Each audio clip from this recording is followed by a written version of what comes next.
नमस्कार दर्शक मित्रों, आस्था मैगजीन.न्यूज में मैं रेणुका पांगरकर आप सबका स्वागत करती हूँ। तो चलिए बढ़ते हैं आज के समाचार की ओर। कोरोना की धीमी हुई रफ्तार। देश में पिछले 24 घंटों के दौरान 2,38,000 नए केस, कल के मुकाबले 20,000 कम। कोरोना की बेकाबू रफ्तार देश में जारी है। हालांकि इसके नए मामलों में अब कुछ कमी देखी जा रही है। स्वास्थ्य मंत्रालय के मुताबिक देश में पिछले 24 घंटों के दौरान 2,38,018 नए मामले सामने आए, जबकि 310 लोगों की मौत हुई। हालांकि इस दौरान 1,57,421 कोरोना के मरीज ठीक हुए हैं। कुल की तुलना में आज कोरोना के 20,071 कम मामले सामने आए। सोमवार को कोरोना के 2,58,089 नए मामले सामने आए थे। इसके बाद देश में कोरोना की कुल सक्रिय मामलों की संख्या अब बढ़कर 17,36,628 हो गई है। कुल रिकवर कर चुके लोगों का आंकड़ा अब 3,53,94,882 हो गया है। अब तक इस कोविड-19 महामारी से देश में 4,86,761 लोगों ने अपनी जान गंवाई है, जबकि ओमिक्रॉन के कुल मामले बढ़कर अब 8,891 हो चुके हैं। 75 साल में पहली बार 30 मिनट देरी से शुरू होगी गणतंत्र दिवस की परेड। 26 जनवरी 2022 को भारत अपना 73वां गणतंत्र दिवस मनाएगा।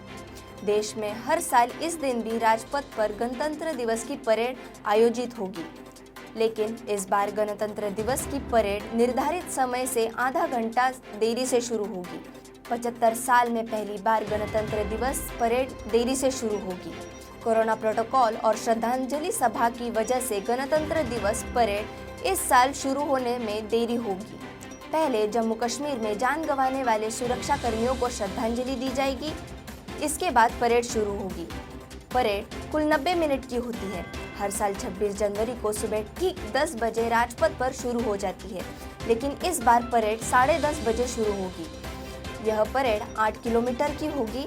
परेड रायसीना हिल से शुरू होकर राजपथ, इंडिया गेट से होते हुए लाल किले पर खत्म होती है। परेड की शुरुआत से पहले प्रधानमंत्री नरेंद्र मोदी इंडिया गेट पर अमर जवान ज्योति और राष्ट्रीय युद्ध स्मारक पर माल्यार्पण कर शहीदों को श्रद्धांजलि अर्पित करेंगे। राष्ट्रीय राजधानी में गणतंत्र दिवस से पहले दिल्ली पुलिस ने राजपथ और उसके आसपास की सुरक्षा काफी बढ़ा दी है। करीब 300 सीसीटीवी कैमरे लगाए गए हैं और चेहरे की पहचान करने वाले सिस्टम भी लगा दिए हैं। इस सिस्टम में 50,000 संदिग्ध अपराधियों का डेटाबेस है। कोविड-19 से संबंधित प्रतिबंधों की वजह से सिर्फ 4,000 टिकट उपलब्ध रहेंगे और कुल 24,000 लोगों को इस समारोह में शामिल होने की इजाज़त दी जाएगी। दिल्ली में एक दिन में कोविड मामलों में 31% गिरावट। देश में रोजाना 2.5 लाख से ज़्यादा कोरोना मामले दर्ज किए जा रहे हैं। अच्छी बात यह है कि दिल्ली, मुंबई में कोरोना केस घटे हैं, लेकिन कई राज्यों में वायरस का प्रकोप बढ़ा भी है। दिल्ली में सोमवार को पिछले 24 घंटों में कोविड के 12,527 नए मामले दर्ज किए गए, जो रविवार को 18,286 मामलों की तुलना में 31% कम है। पिछले दिन 28 लोगों की तुलना में 4 कम 24 लोगों की मौत हुई है। इस बीच दिल्ली की संक्रमण दर 27.99% है, जो रविवार को 27.87% से मामूली ज़्यादा है। एक्टिव कोविड मामलों में भी 89,819 मामलों से लगभग 6,000 मामलों की गिरावट के साथ 83,982 मामले दर्ज किए गए। कोविड से उबरने की दर 93.65% है। दिल्ली में एक्टिव कोविड मामलों की दर 4.87% है, जबकि मृत्यु दर 1.47% है। अरुणाचल से लेकर मिजोरम तक डोली धरती। सवेरे भूकंप के झटकों से हिला नॉर्थ ईस्ट। आज सुबह लगभग 4:30 बजे अरुणाचल प्रदेश उत्तर पश्चिम इलाके बसर में भूकंप के हल्के झटके महसूस किए गए। नेशनल सेंटर ऑफ सिस्मोलॉजी के मुताबिक रिक्टर पैमाने पर भूकंप की तीव्रता 4.9 मापी गई है। अब तक जानकारी के अनुसार किसी भी तरह की जानमाल का नुकसान होने की सूचना नहीं मिली है। फिलहाल इस संबंध में प्रशासन ने भी कोई आधिकारिक जानकारी साझा नहीं की है। वहीं इसके बाद पूर्वोत्तर भारत में भी मिजोरम के नगोपो में 4.3 पॉइंट की तीव्रता का भूकंप महसूस किया गया, जिसके बारे में जानकारी देते हुए एनसीएस के अधिकारियों ने बताया कि इस भूकंप का केंद्र नगोपो के पूर्व में 46 किलोमीटर दूर 15 किलोमीटर की गहराई में था। इस भूकंप से भी किसी तरह की जान माल का नुकसान की सूचना नहीं मिली है। आम आदमी पार्टी ने पंजाब में सीएम कैंडिडेट का किया ऐलान, भगवंत मान होंगे मुख्यमंत्री चेहरा। भगवंत मान ने आम आदमी पार्टी की तरफ से सीएम कैंडिडेट के तौर पर नाम का ऐलान करने के बाद कहा कि गरीबों के हक में कलम चलाऊंगा, किसी के चेले के लिए नहीं। उन्होंने कहा कि हम सबकी जिम्मेदारी है सरकार बनाने की। उन्होंने कहा कि युवाओं को नौकरी देना है, पंजाब को पंजाब बनाना है। कैलिफोर्निया, लंदन के सपने बहुत देख लिए। आम आदमी पार्टी की तरफ से सीएम पद के लिए उम्मीदवार के ऐलान के बाद पहले रिएक्शन में मंच से भगवंत मान ने कहा कि पार्टी ने बड़ी जिम्मेदारी दी है। उन्होंने कहा कि लोगों ने भरोसा किया है, 2 गुना उत्साह के साथ काम करूंगा।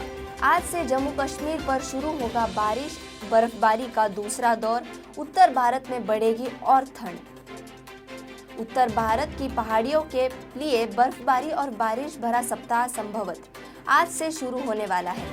आज से पहाड़ी राज्यों में एक बार फिर से बारिश और बर्फबारी शुरू होने वाली है। इसकी वजह से दूसरा वेस्टर्न डिस्टर्बेंस पश्चिमी हिमाचल के पास पहुंचा रहेगा।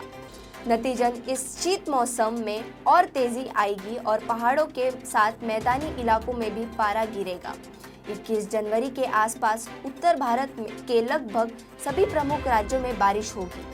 स्काईमेट के मौसम वैज्ञानिकों के अनुसार आज से जम्मू कश्मीर, हिमाचल प्रदेश, उत्तराखंड और लद्दाख में बारिश और हल्की मध्यम प्रकृति की बर्फबारी शुरू होने की संभावना है। इन गतिविधियों के पीछे पश्चिमी विक्षोभ की एक श्रृंखला वजह रहेगी। दूसरा विक्षोभ 18 जनवरी यानी संभवतः आज आएगा। इसके ठीक बाद एक और तीसरा विक्षोभ 21 जनवरी को आएगा, जिससे उत्तर भारत की पहाड़ियों के लिए एक सप्ताह तक बारिश और बर्फबारी की गतिविधि होगी। वाराणसी के बीजेपी कार्यकर्ताओं के साथ पीएम मोदी ने की बैठक। उत्तर प्रदेश में आगामी विधानसभा चुनावों को देखते हुए प्रधानमंत्री नरेंद्र मोदी ने वाराणसी के बीजेपी कार्यकर्ताओं के साथ आज बैठक की। ये बैठक वीडियो कॉन्फ्रेंसिंग के माध्यम से हुई। सूत्रों ने बताया कि प्रधानमंत्री मोदी ने आगामी विधानसभा चुनाव को लेकर पार्टी कार्यकर्ताओं को जीत का मंत्र दिया और उन्हें पार्टी द्वारा यूपी में लागू की गई कल्याणकारी योजनाओं के बारे में लोगों को बताने का निर्देश दिया। बीजेपी की उत्तर प्रदेश इकाई ने सोमवार को ट्विटर पर कहा था कि यह एक वर्चुअल बातचीत होगी। इसमें पूरे कार्यक्रम की जानकारी भी साझा की थी और लोगों से नमो ऐप के माध्यम से इसके लिए अपने विचार और सुझाव शेयर करने को कहा था। नमो ऐप के जरिए बीजेपी कार्यकर्ताओं से बातचीत के दौरान प्रधानमंत्री मोदी ने कहा, हमें प्राकृतिक खेती को बढ़ावा देने की जरूरत है। किसानों को रसायन मुक्त खेती के लिए प्रोत्साहित किया जाना चाहिए। हमें आज़ादी के अमृत महोत्सव के उत्सव में सभी को जोड़ना चाहिए। अबू धाबी ड्रोन हमले में घायल लोगों में 2 भारतीय शामिल। अबू धाबी में हुए ड्रोन हमले में घायल 6 लोगों में से 2 भारतीय नागरिक शामिल थे। यूएई में मौजूद भारतीय दूतावास ने इसकी जानकारी दी। हौती रिबेल्स द्वारा किए गए ड्रोन हमलों की वजह से कई विस्फोट हुए, जिसकी चपेट में आकर 3 लोगों की मौत हुई। मरने वाले लोगों में 2 भारतीय नागरिक और 1 पाकिस्तानी नागरिक शामिल है। मृतक भारतीयों के शरीरों को जल्द ही भारत भेजा जाएगा। भारतीय दूतावास ने ट्वीट कर कहा, हमले में मारे गए 2 भारतीय नागरिकों की पहचान के बारे में जानकारी हासिल कर ली गई है। भारतीय दूतावास के अधिकारी उनके परिवार के साथ संपर्क में है। मिशन उनके पार्थिव शरीर को भारत भेजने के लिए ADNOC सहित संयुक्त अरब अमीरात के अधिकारियों के साथ मिलकर काम कर रहा है। दूतावास ने एक अन्य ट्वीट में कहा, ड्रोन हमले में घायल हुए 6 लोगों में 2 भारतीय शामिल हैं। मेडिकल ट्रीटमेंट हासिल करने के बाद इन लोगों को कल रात अस्पताल से डिस्चार्ज किया गया था। हम लोग यूएई सरकार समेत बाकी लोगों के शुक्रगुजार हैं। भारत में इन्वेस्टमेंट का ये सबसे अच्छा समय, दावोस सम्मेलन में पीएम मोदी का संबोधन। प्रधानमंत्री नरेंद्र मोदी ने सोमवार शाम को वर्ल्ड इकोनॉमिक फोरम डावोस 2022 को संबोधित किया। अपने भाषण की शुरुआत करते हुए कहा कि भारत जैसी मजबूत डेमोक्रेसी ने पूरे विश्व को एक खूबसूरत उपहार दिया है। इस गुलदस्ते में हम भारतीयों का डेमोक्रेसी पर अटूट विश्वास है। इसी के साथ उन्होंने ये भी कहा कि कोविड-19 महामारी की शुरुआत से ही हमारी सरकार देश के 80 करोड़ आबादी को मुफ्त अनाज उपलब्ध कर रही है। प्रधानमंत्री ने इस स्कीम को दुनिया की संभवतः सबसे बड़ी योजना करार दिया। कोरोना की लहर को देखते हुए इस स्कीम को मार्च 2022 तक बढ़ा दिया गया है। उत्तराखंड में आप नेता अजय कोठियाल की बीजेपी कांग्रेस को चुनौती, आपने सीट पर उतारे अपने सीएम कैंडिडेट्स।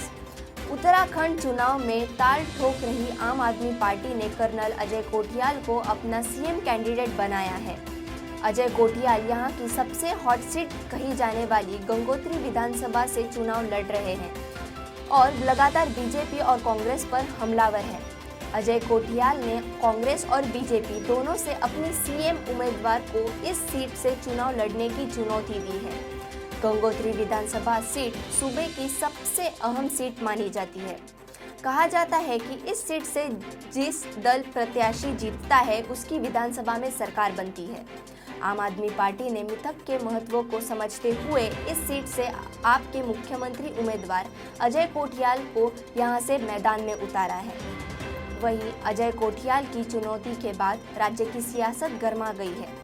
बीजेपी और कांग्रेस की तरफ से भी उन पर बयानों की बौछार शुरू हो गई है। ऐसे ही समाचार और देश विदेश की खबरों को सुनने के लिए हमारे आस्था magazine.news को लाइक करें, शेयर करें और सब्सक्राइब करें। धन्यवाद।